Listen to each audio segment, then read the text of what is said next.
John, another dull, dreary, boring Saturday afternoon at Starks Park.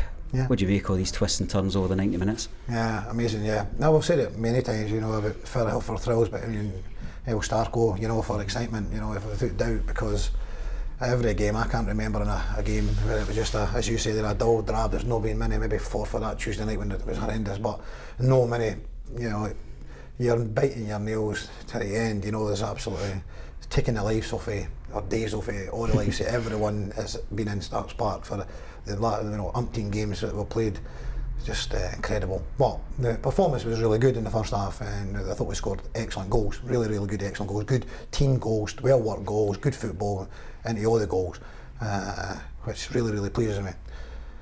And you're in a great position. All right, there was 1 or 2 scares, because they're always going to be. Let's make no bones about it. Montrose are a very good side, and a team who have only lost 3 games in the last 12 and won the other 9 type of thing. We've beaten them twice, and Falk has beaten them in that time, so that's testament to Montrose, who I've got a lot of respect for. But we were clinical and we played very well in the first half. Unfortunately, we didn't start the second half. They changed things around. We explained at half time we wanted to go out and no sit back. We wanted to try and continue the performance level that we had, to try and go out and really put a good performance on and really play well.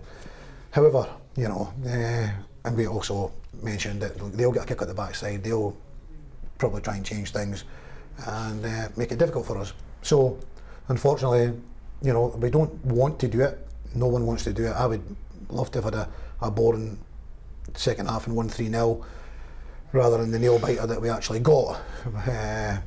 But subconsciously, if you drop your standards a little bit, they get a kick at the backside and raise it a little bit, all of a sudden they get a goal and it's game on. It's 3-1. Fortunately for us, we don't sort of take heed of the lesson. It goes 3-2 and with lots of time to go, and it becomes a little bit nervous and what have you. But great testament to the players. We managed to get through. John Baird does really well to get through. Obviously, John's a bit disappointed that he didn't score cleanly himself. But Dylan Tate, who has been phenomenal in the last 5 or 6 games or so that he's been playing, in, absolutely phenomenal. The running that he does, the energy he's got to get up and down the pitch and to continue to make the run, knowing that John Baird's going through there. We 1v1 with the goalkeeper, and I've seen players just stop and let them go through and think that's a goal. But he didn't. He made the run, and thankfully for us, he managed to go on the end of it and stick it away. And it was very much a wee bit like down at East Fife, where Dylan continued his run and the ball landed at his feet and he managed to stick it away. So fair play to him, and he deserves all the compliments and the plaudits that he's getting, because every one of his teammates in there are absolutely delighted with him and complimenting him. And for a young boy, there's nothing better than that, and your senior players actually complimenting on how you're performing and everything that you're doing. And so absolutely delighted for Dylan, delighted for Kieran getting back into the team this week, and excellent first goal from his point of view. His goal coming in for him, the right on his left foot, opened up for him. He had a wee option to go into a beard, I think it was, but he's taken the shot, and it's a great shot, great accuracy, great quality in it, and power. Ross Matthews, delighted for Ross, came in, he's got in behind them. Again, it was a really good move for the first goal, and he finished it really well. He finished it like a proper number 9. It was a great finish, and of course he's involved for the goal for Kieran Bowie, for his Kieran's second goal and our third. So he's played a big part today. Second half, I say, we ended up having to show a bit of character, a bit of personality to get through the game, and a lot of mentality, because we've seen days where that might ended up 4 each. So yeah, we're a little bit disappointed that standards dropped, because we do set high standards individually and as a whole group. So we're a little bit disappointed, but we also know that sometimes you're going to have to just, when the tide turns, you got to settle down and just try and win the game, and that's what we did, and we get another 3 points, and we continue to sit at the top of the table.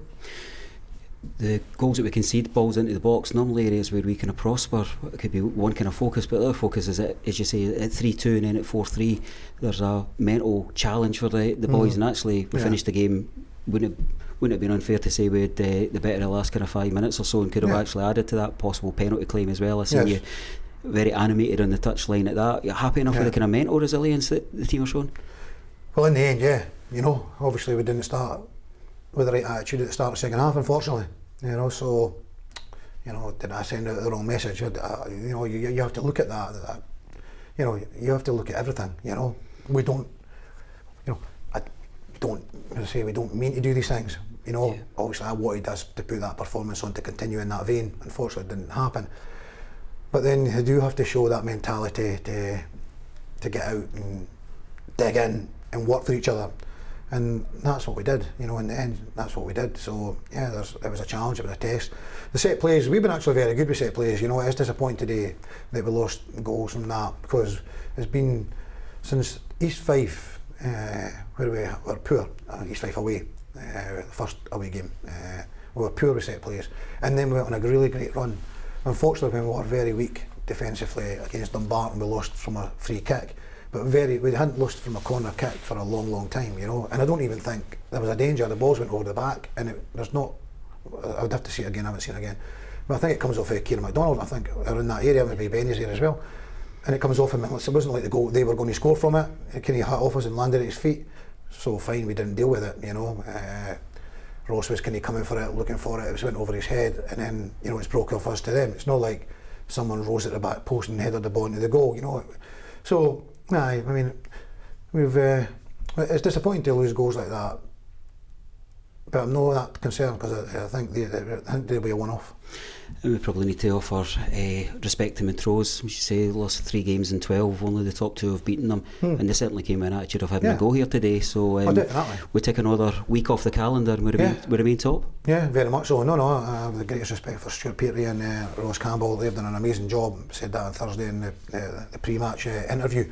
And today, and they'll take points. They will take points off the teams. Absolutely no doubt about that. And you know, these 12 games are winning games at home and away from home. So wherever they go, teams will be in for a difficult game against them.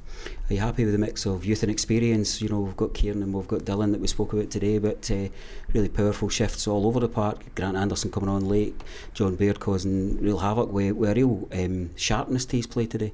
Yeah, very much so, yeah. I mean, although Ross Monroe's not our player, he's 19 as well. You know, we've got Ross at 19, we've got Ziggy at 18, Dylan at 18 and Kieran Bowie at 17, you know, so there's 3 teenagers in that team today, you know. So, yeah, we're pleased about that. Yeah, we've got a mix. Ian Davison been struggling with a cold, you know, but he actually trained better Thursday, Friday, and you know, unfortunately it got a little bit too much run towards the end, which is a wee bit it's unfortunate. I didn't feel I was taking any risk with Ian, because Ian for 85 minutes did really, really well. So, you know, I was quite happy to start him in the game. So there is a great mix in there. Yeah, Beard is a little bit disappointed he didn't score when going through, but he played his part. Yeah, and we've got options on the bench. You know, you mentioned with Granty coming on, Brad fit now again, and you know, the guys in midfield have done well. So it's unfortunate sometimes when you go out if the team does well and players going in. Dylan's went in and been excellent. You know, so.